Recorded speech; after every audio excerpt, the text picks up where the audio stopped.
আবারও একটা নতুন ভিডিও নতুন একটা রেসিপি নিয়ে তোমাদের মাঝে চলে এলাম। আসসালামু আলাইকুম ফ্রেন্ডস, কেমন আছো সবাই? আশা করি আমার ভিডিও তোমরা যে যেখান থেকে দেখছো আল্লাহর রহমতে সকলেই খুব ভালো আছো ও সুস্থ আছো। তো আজকে আমি একটা মজাদার স্ন্যাক্স রেসিপি তোমাদের সাথে শেয়ার করব। আর কতটা ক্রিস্পি এই রেসিপিগুলো তোমরা দেখে আশা করি বুঝতে পারবে। তো দারুণ এই রেসিপিটা, তোমরা দেখতে থাকো, পুরো ভিডিওটাকে স্কিপ না করে দেখবে আর একটা লাইক দিয়ে ভিডিওটাকে তোমরা কন্টিনিউ করবে। তো চলো রেসিপিটা শুরু করা যাক। সর্বপ্রথমে আমি এখানে ময়দা নিয়ে নেব। আমি 1.5 কাপ মতো ময়দা নিয়ে নিচ্ছি, তোমরা তোমাদের ইচ্ছে মতো ময়দা নিতে পারো। তারপরে দিয়ে দেব লবণ, চিনি স্বাদ মতো, যে যেমন পছন্দ করো। এবার আমি এখানে ময়ামের জন্য দিয়ে দেব সাদা তেল, কালো জিরে। এবার সমস্ত উপকরণ খুব ভালো মতো করে ময়াম দিয়ে নেব। আর ময়াম দেওয়া হয়ে গেলে অল্প অল্প করে জল দিয়ে দেব আর একটা শক্ত ডো বানিয়ে নেব। ডোটাকে অবশ্যই একটু শক্ত রাখতে হবে, কারণ শক্ত রাখলে এই যে রেসিপিগুলো আমি বানাবো এগুলো কিন্তু অনেকটাই ক্রিস্পি হবে। তো তোমরা দেখে আশা করি বুঝতে পারছো ডোটা কেমন শক্ত হয়েছে। আর এবার আমি একটা ঢাকনা দিয়ে কিছুক্ষণ রেস্টে রেখে দেব। তো অন্যদিকে আমি নিয়ে নিয়েছি 2টো আলু। এই আলু দিয়ে আমি পুরটাকে বানিয়ে নেব। আর পুর বানানোর জন্য আমি কড়াইয়ে সর্ষের তেল দিয়ে দিলাম। তেল গরম হয়ে গেলে আমি দিয়ে দিলাম 5 ফোড়ন, তারপরে পেঁয়াজ কুচি দিয়ে দিলাম। এরপরে আমি কিছু লঙ্কা কুচি এখানে দিয়ে দিলাম। এবার খুব ভালোভাবে আমি পেঁয়াজগুলোকে ভেজে নেব, যাতে একটু হালকা ব্রাউন কালার চলে আসে।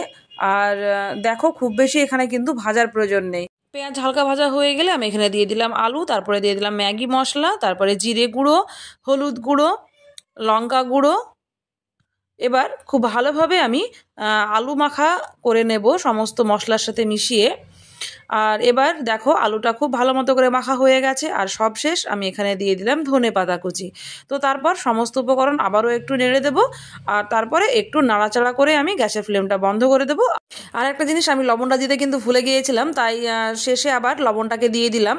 তো দেখো লবণ দেওয়ার পরে আবারও খুব ভালোভাবে মিশিয়ে নিতে হবে, যাতে লবণ সব কিছুর ভিতরে ঢুকে যায় ভালো মতো করে। আমার পুর বানানো হয়ে গেছে। এবার আমি গ্যাসের ফ্লেমটা বন্ধ করে দিলাম। আর অন্যদিকে আমি যে ময়দা মেখে রেখেছিলাম সেই ময়দাটাকে আমি তুলে দেখে নিচ্ছি। দেখো আগের থেকে কিন্তু বেশ অনেকটাই নরম হয়ে গেছে। আর এবার আমি ওখান থেকে ছোটো ছোটো করে লেচিগুলোকে কেটে নেব। তো খুব বেশি ছোট কিংবা খুব বেশি বড় লেচি এখানে করব না, রুটির মতো আমি এখানে লেচি কেটে নেব। তো এইভাবে আমি সমস্ত লুচিগুলোকে কেটে নিলাম। এবার রুটিগুলোকে বানিয়ে নেব। তো রুটিগুলোকে বানিয়ে নেওয়ার জন্য প্রথমে একটু হাত দিয়ে গোল করে নিলাম আর অল্প একটু ময়দা দিয়ে আমি রুটিগুলোকে বানিয়ে নেব। তো এইভাবে আমি রুটিগুলোকে বেলে নেব। আমার চ্যানেলে যদি তোমরা আজকে নতুন হয়ে থাকো তো অবশ্যই আমার চ্যানেলটাকে তোমরা সাবস্ক্রাইব করে দেবে, লাইক দিয়ে ভিডিওটাকে কন্টিনিউ করবে। তো আমার সমস্ত রুটিগুলো কিন্তু এরই মধ্যে বেলা হয়ে গেল। আর হ্যাঁ, আমার এই স্ন্যাক্স বানানোর জন্য আমি একটা মিশ্রণ বানিয়ে নেব। তো প্রথমে আমি দিয়ে দিলাম সাদা তেল।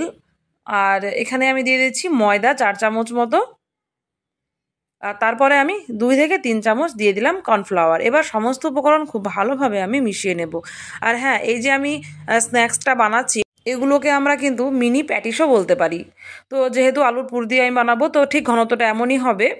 এবার আমি এখানে নিয়ে নিচ্ছি একটা রুটি। আর এই রুটির উপরে আমি যে মিশ্রণটা বানালাম ওটা 2 থেকে 3 চামচ আমি এভাবে দিয়ে দেব। আর সমস্ত রুটিটাকে ভালোভাবে ব্রাশ করে দেব। তো এইভাবে ব্রাশ করে দেওয়ার পর উপর দিয়ে অল্প একটু ময়দা ছড়িয়ে দেবো এভাবে। আর তারপর আরও একটা রুটি এই আর একটা রুটির উপরে দিয়ে দেব। তো এইভাবে আমি সমস্ত যে রুটিগুলো বানিয়েছিলাম এক একটা করে আমি দিয়ে দেব পরপর। তো দেখো এইভাবে তোমরা বানিয়ে নেবে। আর এই মিনি প্যাটিসগুলো খেতে কিন্তু অসাধারণ লাগে, ছোট থেকে বড় সকলেই আশা করি খুব পছন্দ করবে। তো তোমরা এগুলো সন্ধ্যার স্ন্যাক্স হিসাবে বানিয়ে নিতে পারো, যেটা আমাদের রোজই সন্ধ্যাবেলা হলেই কিছু না কিছু স্ন্যাক্স আমরা বানিয়ে খেয়ে থাকি কিংবা কিনে খেয়ে থাকি। তো এইভাবে একবার বাড়িতে তোমরা ট্রাই করবে, আশা করি তোমাদের ভালো লাগবে।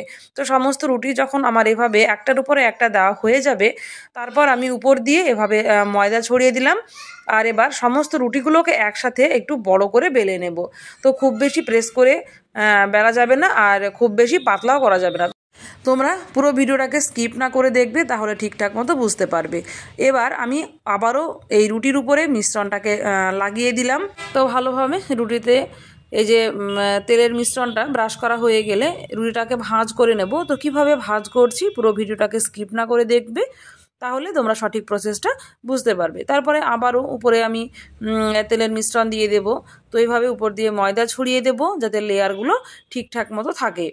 তো এবার উল্টো দিকটাও আমি ফোল্ড করে উপরে দিয়ে দিলাম। তো একইভাবে সমস্তটাই করে নেবে তোমরা। তো আবারও ময়দা দিয়ে দিচ্ছি। এবার এইভাবে নিচ থেকে তুলে নিয়ে আবারও রুটিটাকে ফোল্ড করে দেব। তো এইভাবে আমি যে কিভাবে ভাঁজ করছি এই ভাঁজগুলো তোমরা একটু দেখে নেবে। তো এই তো আমার ভাঁজ করা হয়ে গেছে। এবার উপর দিয়ে একটু ময়দা ছড়িয়ে দেব আর আবারও আমি এই যে রুটিটাকে বেলে নেব। তো এবার কিন্তু একবারে পাতলা করে বেলা যাবে না, একটু মোটা রেখে পুরো রুটিটাকে ভালোভাবে বেলে নিতে হবে। এতক্ষণ যারা ভিডিওটাকে ধৈর্য ধরে দেখছো তাদেরকে আমি অসংখ্য ধন্যবাদ জানাচ্ছি। আর যদি ভালো লেগে থাকে আর তোমরা আমার চ্যানেলে আজকে নতুন হয়ে থাকো তো অবশ্যই চ্যানেলটাকেও সাবস্ক্রাইব করে দেবে। আর যারা প্রথম থেকেই এই কাজটা করেছো তাদেরকে আমি আবারও ধন্যবাদ জানিয়ে দিচ্ছি। তো দেখো রুটিটা আমার এভাবে বড় করে বেলে নিয়েছি একটু লম্বাটে করে। আর তারপর চারিপাশটা এভাবে আমি একটা পিৎজা কাটার দিয়ে কেটে দিচ্ছি। আর রুটিটা কতটা মোটা হয়েছে সেটা তোমাদের আমি আগেই দেখিয়ে দিলাম। আর এবার মাছ দিয়ে এভাবে অর্ধেক করে নেব আর তারপর সমানভাবে 4 টুকরো করে নেব। তোমাদের রুটি যতটা পরিমাণ বড় হবে সেই মতো মাপ করে তোমরা এইভাবে কেটে নেবে।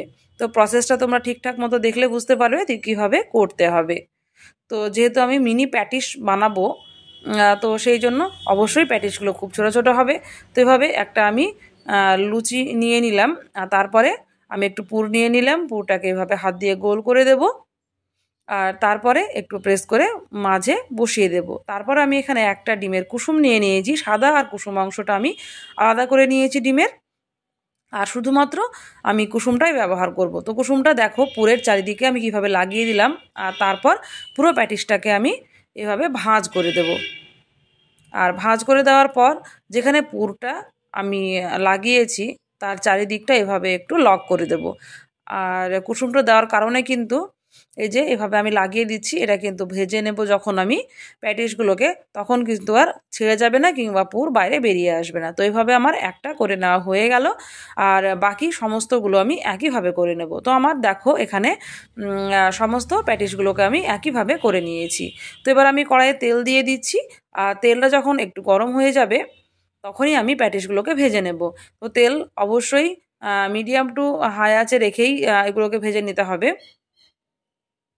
আর খুব জোর আঁচে ভাজলে প্যাটিসগুলো কিন্তু ক্রিস্পি হবে না, উপরটা লাল হয়ে যাবে আর ভিতরটা কিন্তু নরম কাঁচা থেকে যাবে। তো এইভাবে কিছুক্ষণ ধরে, আর এগুলোকে ভাজতে একটু টাইম লাগবে, 5 থেকে 7 মিনিট মতো ভাজতে টাইম লাগে প্যাটিসগুলো। তো ধৈর্য ধরে একটু ভেজে নিতে হবে আর খেতে কিন্তু হবে অসাধারণ। তো এইভাবেই সমস্ত প্যাটিসগুলোকে আমি ভেজে নেব। তো দেখো 3টে ভাজা হয়ে গেল আর এরপরে আমি আবারও বাকিগুলোকে ভেজে নেব। আর দেখো কিভাবে লেয়ারগুলো ছেড়ে এসেছে আর কিন্তু পুর বাইরে বেরিয়ে আসেনি। তো আজকের ভিডিওটা তোমাদের কেমন লাগলো সেটা আমাকে অবশ্যই কমেন্ট বক্সে কমেন্ট করে জানিয়ে দেবে। আর যদি ভালো লাগে তো অবশ্যই তোমরা আমার পাশে থাকবে। আর আজকের ভিডিওটা আমি এখানেই শেষ করে দিচ্ছি, এরপরে দেখা হবে নেক্সট কোনো একটা ভিডিওতে।